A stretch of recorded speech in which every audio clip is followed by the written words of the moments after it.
How's it going, everybody? And welcome back. It's time to continue the Arkham gravy train by looking at the most critically acclaimed entry in the series, Batman Arkham City. After the massive success of Arkham Asylum, it was inevitable that a sequel be put into production, and only a few months after the game launched, a teaser for the next game would be released, giving us a glimpse of what they had in store for us. More trailers and info would be released throughout 2010 and 2011, and this is where I was invested in the series after renting and later owning Arkham Asylum in 2011 and playing the utter shit out of it. October 18th was when the game was unleashed to the world, but I wouldn't get to play it until Christmas of that year since it was my big Christmas game along with Spider-Man Edge of Time for the Wii. Just like with the first game, I loved it to pieces and then some, and just like what I said about Arkham Asylum is basically how I felt about this game experiencing it for the first time. Everything that was incorporated in the last game got such a massive upgrade along with some new elements that just overall made it a well-executed game, and a pioneer of the comic book game genre, but we'll get to it throughout the review. Just like last time, I'm mostly looking at the 360 version, but I'll give my quick thoughts on the remaster, in addition to the Armor Edition released for the Nintendo Wii U. Without further ado, let's dive right into the story and see just what the hell is happening here. We begin this story 1 year after the events of Arkham Asylum, with our lovable billionaire playboy hosting a press conference trying to get Arkham City torn down, and this is happening right outside the walls of the prison. Great work, Bruce. Really smart thinking there. Unsurprisingly, he gets arrested by Tiger Guards and meets the man in charge of the prison, Dr. Hugo Strange, who reveals that he knows that Bruce Wayne is Batman and is planning on unleashing the mysterious Protocol 10 in due time. Soon enough, Bruce suits up and makes his way to the courthouse to save Catwoman from an acid bath from Two-Face. After hanging with Harvey, Batman saves Selina from being sniped and comes to the conclusion that Joker is responsible. He's soon led to the steel mill, only to find Joker dead in a wheelchair.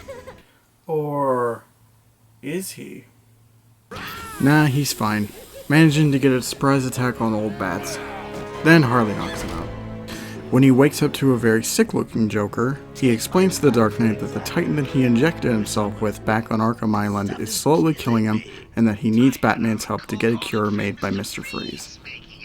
In order to get him to cooperate, Joker injects Batman with some of his blood and tells him that he has been sending bags of his blood to hospitals all over Gotham, poisoning thousands in the process.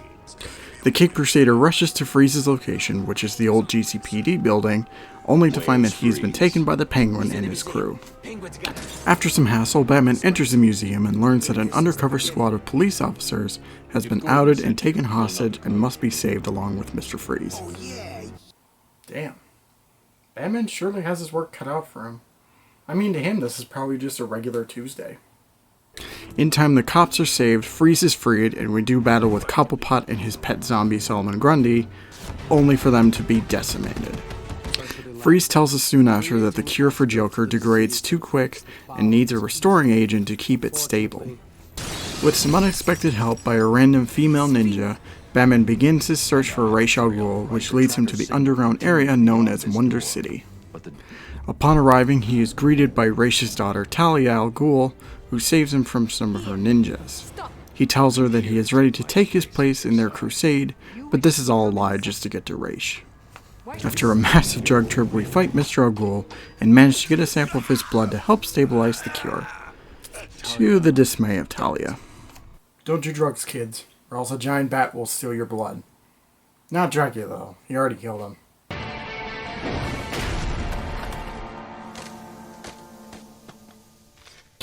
When we get to the surface and have a lovely chat with Quincy Sharp, we meet back up with Mr. Freeze, and he successfully manages to make the cure, but won't give it to us unless we save his frozen wife from Joker's grasp. Batman isn't having any of it, so we end up fighting with Mr. Freeze. Seconds afterwards, we come to find out that the cure was taken during the battle by Harley, so we make our way over to the steel mill, saving Vicky Vale on our way. Thankfully, she's not a screaming mess here.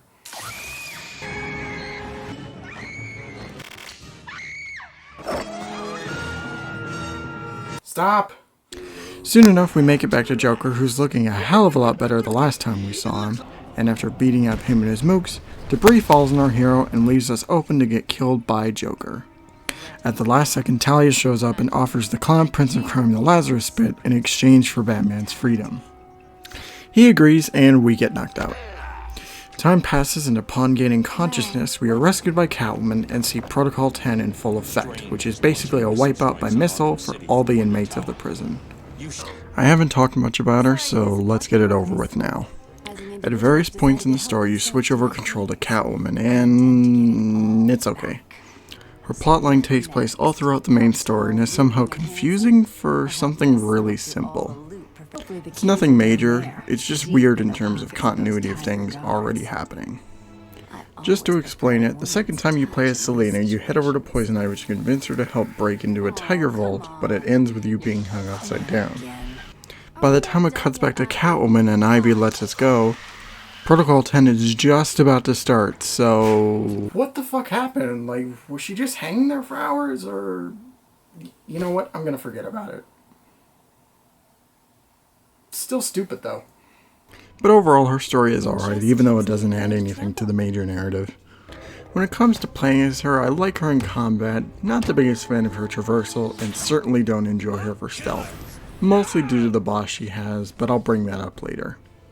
Catwoman also has a couple of costumes for challenge mode and playing the individual episodes in the main menu, and they're good. The animated series is the best one, and I actually like her long Halloween look. Her DLC, like I said, is okay, but definitely could be improved.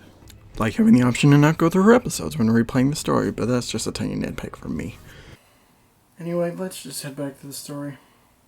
In due time, we come face to face with Hugo, not only to hand his ass to him, but also to finally shut Arkham City down.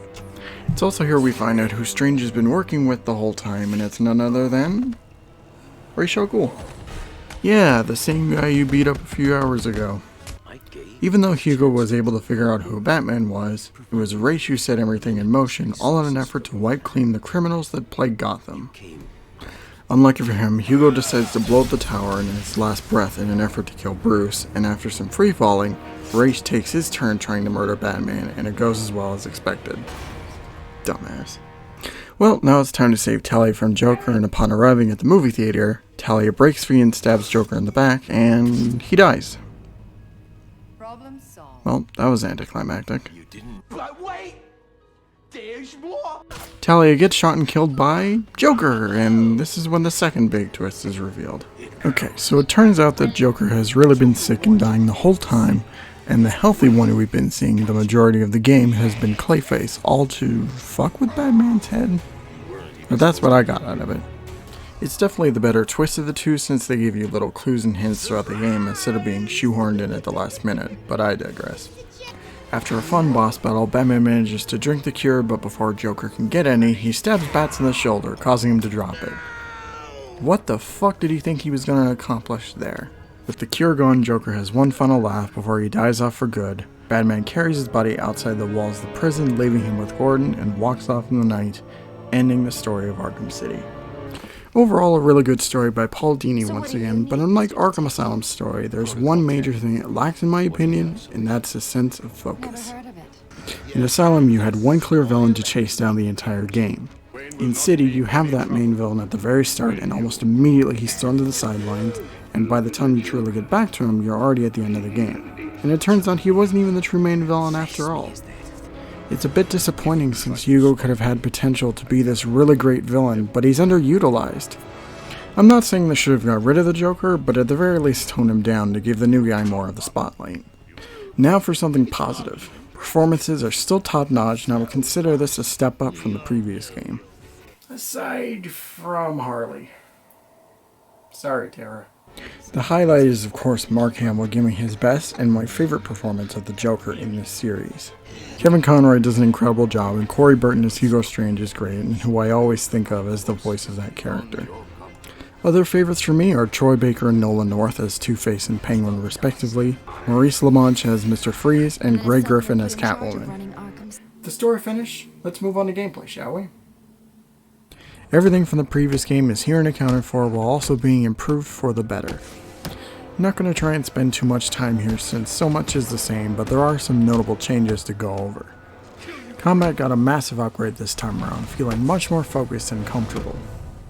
All the minor issues I had with Asylum's combat have been smoothed out or removed completely, and now it just overall feels much better. Can't tell you how satisfying it is just to start random fights with the inmates. Just to talk about additions, Batman and crew are now able to counter up to 3 enemies at once, and I enjoy this immensely. Just a very Batman move, and I'm loving every second of it. Gadgets can be integrated into combat now more effectively. The last game kinda had this, but I found it more useful as a starter and a finisher. This game has it where you can use a number of gadgets in the middle of your combo with a simple combination of buttons and triggers. This I find really fun and adds a variety to each combat section, even though I don't use them myself aside from the Batclaw. Takedowns and other moves like it are also great this time around.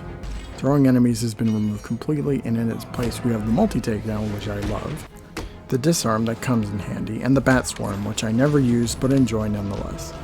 Enemies have been improved to a degree by changing certain enemy types and adding some new ones to mix things up. Just to mention changes for a second, knife dudes and people who throw stuff have been made significantly easier, with knives being easier to dodge, and being able to counter whatever is thrown is so much better. As for new types, we have armor thugs, which require a beatdown, and shield enemies, which require you to jump on. Overall, I like these additions since they require you to think a bit more during combat, but can be a bit annoying at times, especially in crowds. Gravitating towards stealth, it's as great as ever with some added fluff that improves upon the greatness. Takedowns are all here and accounted for, including the inverted one, which is not an upgrade, thank God. New ones include double takedowns and window takedowns, which I love using when the opportunity comes up. Enemy types for stealth have been bulked up dramatically, and that's a good thing in my eyes. New types include thermal thugs, which can see through smoke and detect you in gargoyles, jammer mooks who can disrupt your detective mode, and enemies who set mines on the floor for you to step on. Just like with combat, they add some good variety to the stealth and makes you put a little bit more thought on how to take these guys out. The next great improvement is traversal. I didn't really talk about it last review since there wasn't really much to it in terms of the whole experience. With a much bigger world to explore, they did their damnedest to make it feel so entertaining gliding around. Besides having much better control during a glide, you're also able to dive bomb and pull back up to gain altitude. Along with the grapnel boost you can acquire, it feels so much fun just to mess around in the air, flying over rooftops. Last thing to mention here are gadgets. All the tools from the last game minus the multiple batarangs are here and work just as well as before. They are slightly upgraded to a degree, with favorites of mine being the multi-use line launcher and batarangs being able to hit the back of enemies' heads, but I won't go further into it. In terms of new gadgets, we have some which I enjoy using a lot. First up, we have the smoke pods, a famous bat tool which is great for getting out of tough situations, but is also useful for blinding thugs to get a free hit in. Next up is the remote electrical charge, which helps open up certain doors and gates and shocking moves during a fight. After that, we have the disruptor, which is used to jam Mr. Freeze's ice gun, but can be upgraded later to disrupt normal guns, jammers, and to blow up mines. Lastly, we have the freeze blast, which is used to create platforms and freeze up enemies. I use this for Riddler thugs mostly, but we'll talk about that later. Overall, all the gadgets, new and old, are fun and can make for some creative uses. Now let's go on to the other stuff in the game. Graphics are just plain great and a major step up from the last game. Almost everything, including environments and character models, just look lovely. All the areas just have a nice look to them, and it's good having models that don't look like melting wax. Lighting, I would say, is about the same in quality, and I like the dank and depressing atmosphere, even though I still prefer the gothic feeling of the asylum. When it comes to the soundtrack of Arkham City, I love it just as much as the last game. If Asylum's music is mysterious, City's is bombastic and goes incredibly well with the large scale the game has. If you remember from the last review, I stated the bosses were my most disappointing part, since the majority of them were cut from the same Titan cloth. Rock City definitely listened to the criticism, since the majority of the bosses this time around are actually fun and unique from each other.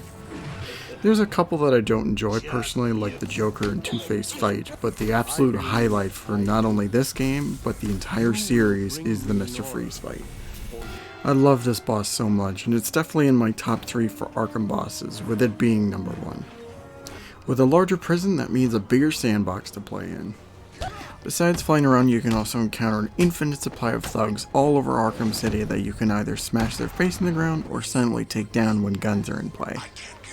This completely annihilates Asylum's post-game, since you can just beat up whoever you want at any time, rather than everyone just disappearing after the story, not counting NPCs.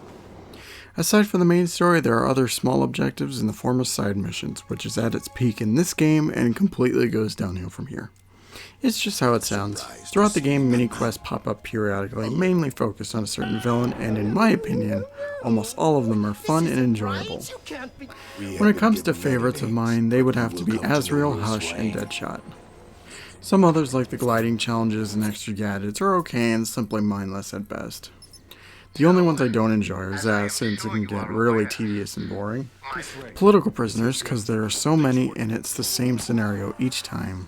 And quite possibly the worst thing about this game, the Riddler. Now I know I said I liked the Riddler side quest in the last review, but this time around it is the complete opposite. It's the same idea from the last game, except now there are hostages to save. When it comes to actually saving the hostages, I quite like the Riddler rooms since they're well designed and put your gadgets and brainpower to good use. The process of actually getting to these rooms, however, is why this side mission fucking blows. There are over 400 Riddler trophies plus an extra 40 for Catwoman, and they are everywhere. This is such a chore and gets really boring when you're on the hunt for these things, and from my experience, that can happen rather quickly. If you're dedicated enough to complete this, I recommend doing this last, and make sure you have a guide for some of the more tricky trophies. Don't collect anything during the story, since it'll bite you in the ass when you have to revisit areas later on. Honestly, you're just better off not doing these at all unless you really want to listen to the interview tapes or read those mini-stories. Outside of the main campaign, there's also the returning challenge mode, now titled Riddler's Revenge. It's the same as before, but with some additions that already make it better than Asylum's challenge mode. Rank challenges are basically how maps were handled last time. Campaigns are 3 random maps bundled together that test your use of augments to get the best ranking, and custom maps allow you to play any map with any augment that you can either make things harder or easier depending on your preferences. Me, I just turn all the positive ones on and wreck everything in my way. One little addition I like in the menu is the story synopsis in case you need a refresher. There's also concept art in the returning model viewer, which I won't get into since it's really self-explanatory. Last thing to really mention here is the DLC. Besides Catwoman, you can play as Robin and Nightwing in the challenge mode with their own set of costumes, as well as downloading some extra maps centered on different villains. They're really fun to play as, and they add some extra meat to the game, and also it's kind of fun playing as them in case you get bored with Catwoman or Batman. There's story DLC in the form of Harley Quinn's Revenge, which acts as a small epilogue to the main plot, and it doesn't really do much for me. It's nice to play as Robin in a story segment, but besides that, there really isn't much to it. There's a set of Harley balloons to pop, but it isn't really worth your time to go after. The best bit of DLC for me is the different Batman skins, with my favorites being the animated series and Batman Beyond. I'm also really fond of the 70s skin and Earth one.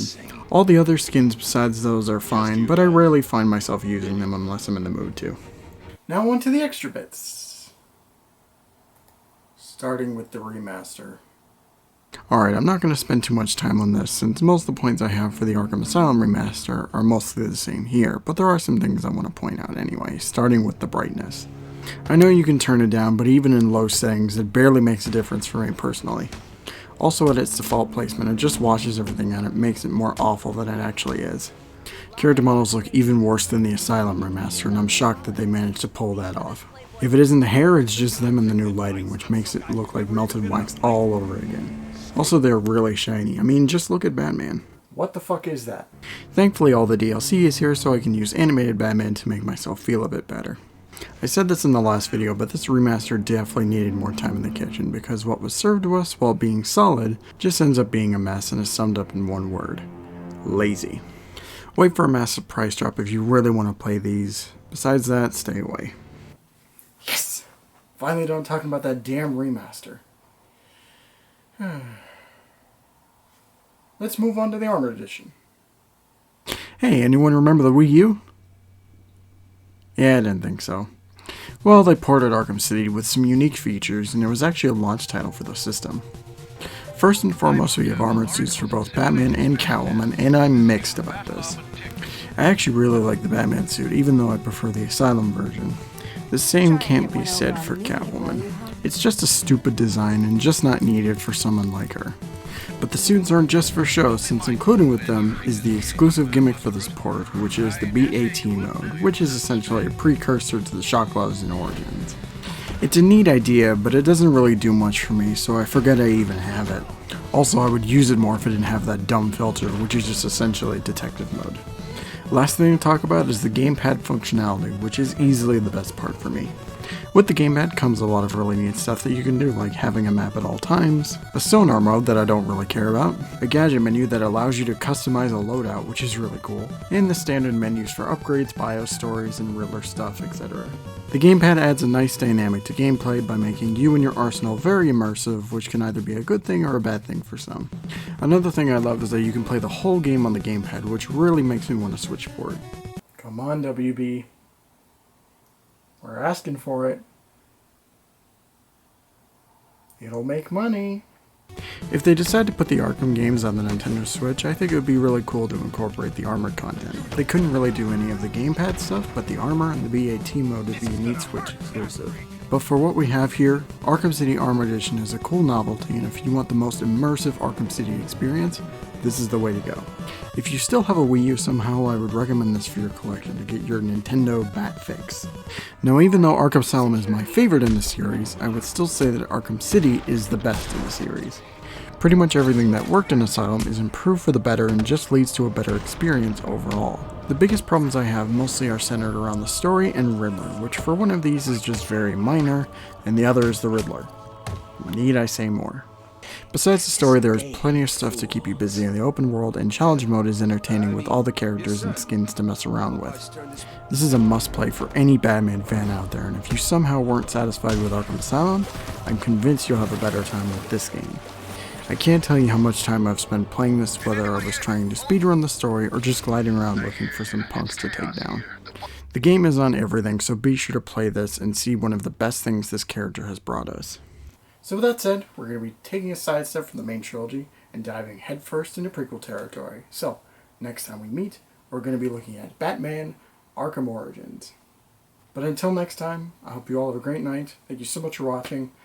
Take care of yourselves.